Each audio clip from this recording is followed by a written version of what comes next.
Hello and welcome to Front Runner Motorsport. Another weekend of motorsport has come and gone, and it's once again time to look back at all the action and talk about the main highlights of all the major series with events all around the world. We have the World Endurance Championship in Texas, IndyCar with 2 races in Milwaukee, Indy NXT as well, NASCAR from Darlington, Formula Regional Americas from Mosport, Formula 2 from Monza, and Formula 3 also from Monza, but also the final round of the 2024 championship. So we were going to crown a champion this weekend. We'll take a look at my predictions from Friday and see if I got anything right. Not likely, politicians get it right more often than me. So make sure you subscribe and let's jump into the video. Picking a winner here is just a case of picking one of the Toyotas, Ferraris or Porsches. Toyota seem to be back on track. They had a dip at the start of the year, but the Japanese marquee have looked solid since Le Mans. They are going to be the team in form for the last 3 rounds. Whilst Kevin Estre, Andre Lotterer and Laurens Vanthoor have been amazingly consistent on the podium in all but one race, their 4th place at Le Mans, they are going to be tough to beat, but I think they'll have a bit of a wobble in America. Number 7 Toyota wins ahead of one of the Jota Porsches and one of the Ferraris. Porsche's works team will finish 5th and 6th, opening up the championship for a glorious run-in. Meanwhile, Porsche are dominating the GT class, and I think another win for the 92 as they lay down an almost unassailable lead. Let's say he'll have an Aston Martin and a BMW behind him, but the GT class is almost settled for 2024. A bit of an anticlimax, really. World Endurance Championship was in America for the Lone Star Le Mans race in Austin, Texas. Ferrari led 1-2-3 at the start with Toyota and Porsche down the wrong end of the field, and that was the status quo for the first couple of hours, until Antonio Giovinazzi spun after hitting a Peugeot. Beyond that, this race was not the most exciting in the world. It was nice seeing BMW with both cars in the top 5 at one point, but the lack of progress being made by Porsche and the number 8 Toyota meant we didn't get the battles we usually see on track. Even the GT class was pretty quiet in this race. The number 7 took the lead with a couple of hours left, as others started to run into issues. The Toyota just needed to keep a clean race from here, and they would score big in the championship over the number 6 Porsche, which was stuck in the midfield.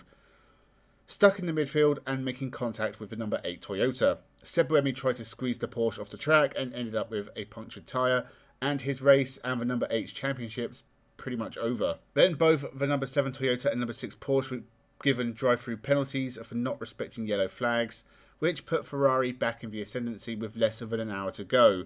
There were a couple of late stoppages for stranded cars, but the rest of this race was about Kobayashi in the Toyota chasing down the yellow Ferrari, 10 seconds in front of him. He couldn't quite do it and the yellow Ferrari took the win. 6 different winners in 6 races.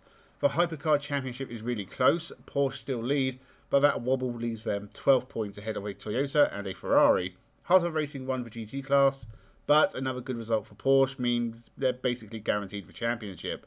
Good stuff in Texas and a spicy championship with 2 rounds left. I could be lazy and say Joseph Newgarden will win both races, and then open a cold one and fall asleep again at noon.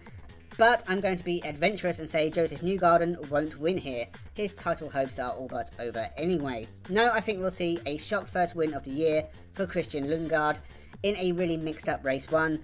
I think we'll see crashes, blown Honda engines, more crashes, and it'll be another race where only 10 cars will limp across the line. Penske can put down their hate mail though. Scott McLaughlin will win race 2 and keep whatever faint hopes of the championship he has going for him alive. IndyCar had 2 races during the penultimate weekend at Milwaukee. Very clean start to the race. Scott McLaughlin was passed after 50 laps by rookie Linus Lundqvist. Joseph Newgarden, the Oval Master, was in the mid-pack and even hit the wall at one point, seemingly getting away with it. We got our first yellow on lap 84 when Catherine Legg had a spin without hitting anything. Our next stoppage was 60 laps later as Joseph Newgarden's bad day continued after contact with Marcus Ericsson.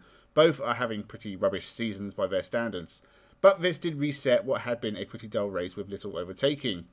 By this point, Lundqvist and McLaughlin had dropped back, and it was Pato O'Ward leading from Alex Palou.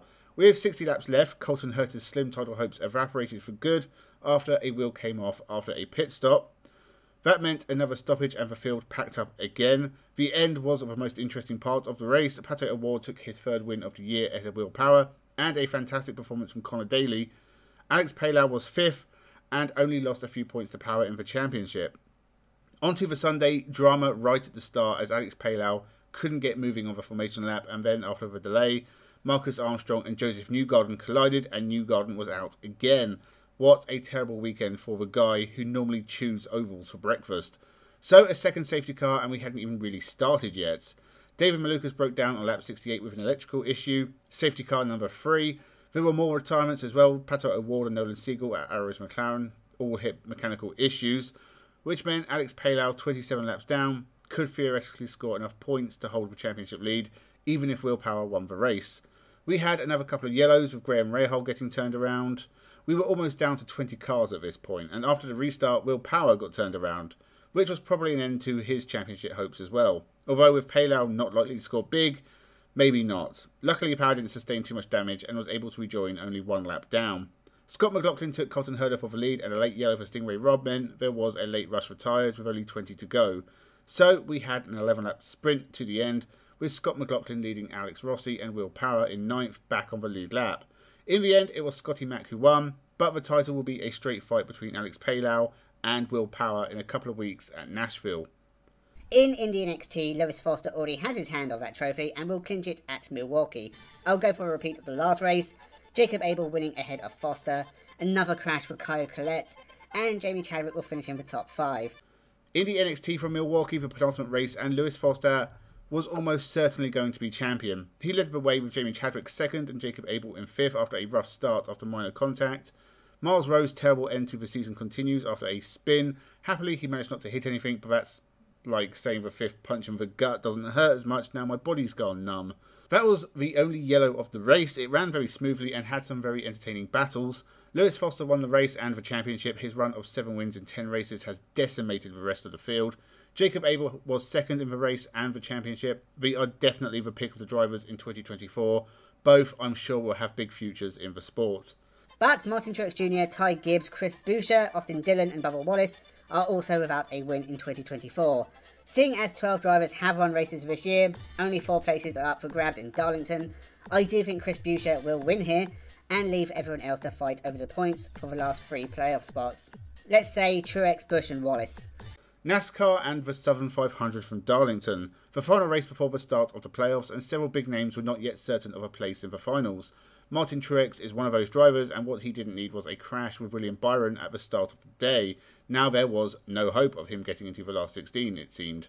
Tyler Reddick was suffering from different issues. Feeling sick, he had to stop off for some crackers to get to the end of the race. Naturally, Kyle Larson won both stages.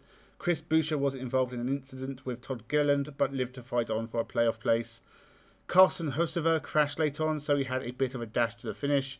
Not before another caution for our first match crash, which took out Bubba Wallace and ended his playoff hopes, as well as several others. Chase Briscoe won in the end ahead of Kyle Busch, who only just misses out again, both on a race win and the playoffs. Briscoe is through after taking his first win since Phoenix in 2022. This is just his 2nd win ever. Ty Gibbs and Martin Truex also in despite not winning all year. The playoffs start this coming weekend at Atlanta. I'm sure there'll be many more surprises along the way. Ryan Sheehan has bowed out and this series is now all about Patrick Woods tough. He'll win 2 races at Bowmanville and Titus Sherlock will win the other. But the series is basically done for 2024. They might as well declare Woods tough the champion and move on to something else. Let's finish off America with the Formula Regional Americas. Another series that was basically over before the weekend started.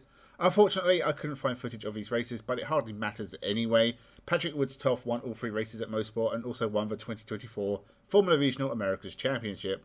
I'm sure we'll see him in Indy NXT next year. This series will be unlikely to survive that long. Formula 2 is back at Monza and Isaac Hadjar is starting to pull away from the pack. He took his 4th win of the year last time out, whilst Paul Aron has had a disastrous last 6 races. Now Hadjar has a 36-point gap to Gabriel Bortoleto. I think Andrea Kimi Antonelli will take a win in the sprint race. That and a good time in Formula 1 practice would probably be good enough for Mercedes to confirm him as a Formula 1 driver.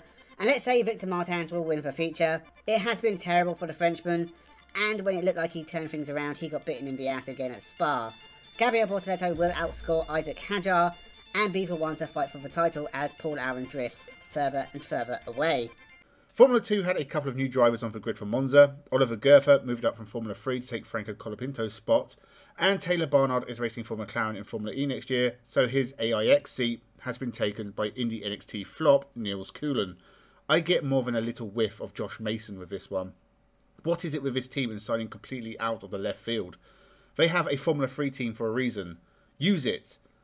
Oliver Gerfer's Formula 2 debut didn't make it to the first corner. He was taken out by Zach O'Sullivan, and Andrea Kimi Antonelli, the Mercedes Formula 1 driver for 2025, despite trying his best not to get that seat, was also caught up and spent the race down the back of the field.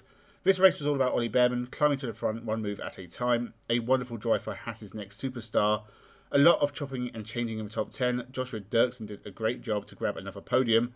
Paul Aron took another hit to his championship hopes with another late retirement, and Ollie Bearman took his second win of the year in a very entertaining race.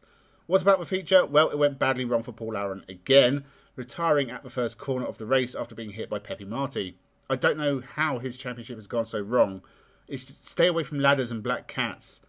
This meant safety car. The Prama's had jumped to second and third, so the chaos at turn 1 had mixed up the field. Dennis Hager crashed right in the middle of the pit stops, and that meant Gabriel Bortoleto got a cheap pit stop and jumped to first after starting last. After that, the race settled down for the last 20 laps as everyone was on the same tyres bar a few. There were some great battles in the top 10, but this day was all about Gabriel Bortoleto. Hadjar did not score points all weekend, and now Bortoleto has closed right in. Dane Maloney closed a bit as well, and the three of them have pulled away from the hapless Paul Aron.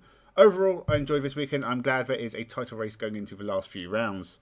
Fornaroli is ahead of fellow Italian Gabriele Mini by a single point, and both will want to take the championship at their home Grand Prix. Leo Fornaroli has managed to be very consistent, which is good, because in 2 seasons, he has not won a Formula 3 race. I think that lack of a killer edge will stop him from taking the title this weekend. Dino Beganovic will take the sprint race win, keeping him in with a chance in the final race, but it's Luke Browning who will win the feature race and the championship. Gabriele Mini will get stuck in the lower half of the top 10, and Leo Fornaroli will suffer a rare retirement, and the British driver will reign supreme. Formula 3 was entering its final weekend of the championship. 7 drivers going in could mathematically win the title, but with Ollie Gerfer's move up to Formula 2, that was already down to 6. Leo Fornaroli secured pole and another couple of points, so the sprint was a grab what you can for the title challengers. Noel Leon and Nikita Bedrin brought out a safety car on lap 2 after contact at the first corner. Leo Fornaroli climbed through the field into the points ahead of Gabriele Mini and Arvid Lindblad. Later on, we had a crash between Max Esterson and Pieter Wisnicki. That meant a late safety car and a one-lap dash to the finish. Tim Tramitz won the race, but the story of the title was Luke Browning passing Fornaroli on the last lap with Mini just behind. 1 race left and just 7 points separate the 3. Arvid Lindblad could still win the title from 4th, but he needed other things to happen. Dino Beganovic was out of it. So, on to the final Formula 3 race of 2024. Leonardo Fornaroli was on pole, but was passed at the start, and so began a game of cat and mouse between him and Gabriele Mini that went on for the whole race. Luke Browning's slim hopes went away on lap 4 after he spun, taking several cars out with him. Arvid Lindblad, meanwhile, never got into the points. The championship came down to the last corner of the last lap. It looked like Mini was going to take the championship, but Fornaroli pulled off an audacious move around the Parabolica to get past Christian Mansell and win the championship right at the end. What drama, just incredible, except it didn't matter because Gabriele Mini was disqualified. And Leo Fornaroli won the championship with points to spare. The only champion never to have won a Formula 3 race as it happens, which I still think is a weakness in his game, but you can't argue with consistency. I'm sure we'll see a few of these drivers in Formula 2 next year, a few serving kebabs in that strange van down the road where cats keep going missing. Fantastic racing in this final round, really enjoyed. So that was all the racing from the past weekend. All of it was pretty good if I'm honest. World Endurance is always incredible, but my race of the weekend is going to be the Formula 3 feature race, only ruined by Gabriele Mini's subsequent disqualification. But as I said, everything was good. Let me know your race of the weekend in the comments below. As for this weekend coming, no Formula 1, but we have plenty of other motorsport on offer, including World Rally Championship from Greece, DTM from Sachsenring, World Rallycross from Portugal, British GT from Donington Park, TCR Europe from Brno in Czech Republic, Brazilian Stock Car from Velocita, and NASCAR from Atlanta. Make sure you subscribe for more motorsport content, including predictions video on Friday for the forthcoming weekend. Member-only content now available if you so wish. Leave your thoughts in the comments below. Thank you very much for watching, enjoy the racing, and have a good one.